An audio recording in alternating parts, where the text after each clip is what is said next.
NC State wins game 1 of the series 7-4, and joined by head coach Joe Jordano. You guys got behind early and fought back, just not quite enough. Yeah, it was pretty interesting, from our perspective. We did get out to a slow start, especially in that first inning. We got to make those plays, and when you're playing a good team, especially an offensive team like NC State, you're in a position where you have to make those plays. You can't give them those opportunities, and they got the big 2-out hit, scored a couple of more runs in the first, made it 3-0, and then in the third, with 1 out or 2 outs, 3-run homer, and now you're down 6-0. So it was basically a couple of pitches were the difference in the first few innings. Then Josh settled down. He did a good job, and gave us a great outing. He threw 108 pitches in 8 innings of work. I mean, that's a heck of a job. So, as you guys move forward with this 3-game series, what does it mean that he was able to give you that length and you were able to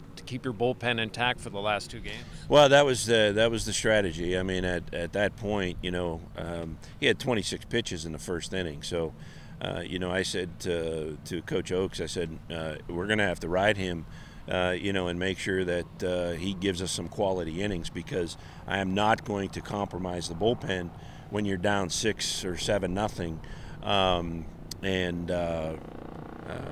put us in a weaker position going into games 2 and 3. So, and Josh came through and did a good job for us. So, we're in good shape. And I told the guys it's a must-win.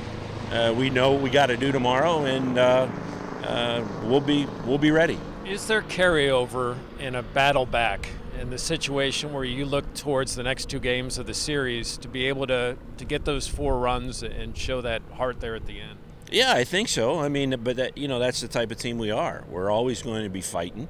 We're always going to be playing till the last out. I think that's a characteristic of the teams that we've had here for a lot of years. We have a blue-collar mentality. We're going to work hard. We're not going to give up. We're going to keep fighting. And as thin as we are, those guys keep battling, and I couldn't be more proud of their heart and the way they play. And every day they're giving me everything they got, and that's all I can ask. Joe, finally, you're wearing the hat of the Homestead Grays. What does it mean to you to honor the Negro Leagues tonight? It's something you guys have done yearly. Yeah, it's something that's very special, not only to Kirk Bruce, his father Clarence played for the Homestead Grays, and the Pittsburgh Crawfords, and of course Sean Gibson and his foundation to honor his great-grandfather Josh Gibson, maybe one of the best baseball players ever. And then going back to my years up in Erie, I got to befriend Sam the Jet Jethro, who's a Rookie of the Year for the Tigers. I believe it was 1950 or 52. It was right after Jackie Robinson came and broke the color barrier. So had an opportunity to sit down and talk with him several times. So it's pretty special, and it's part of Pittsburgh history, and I think it's appropriate to acknowledge that and honor that legacy at our ballpark. All right, Joe, good luck tomorrow. Thank you.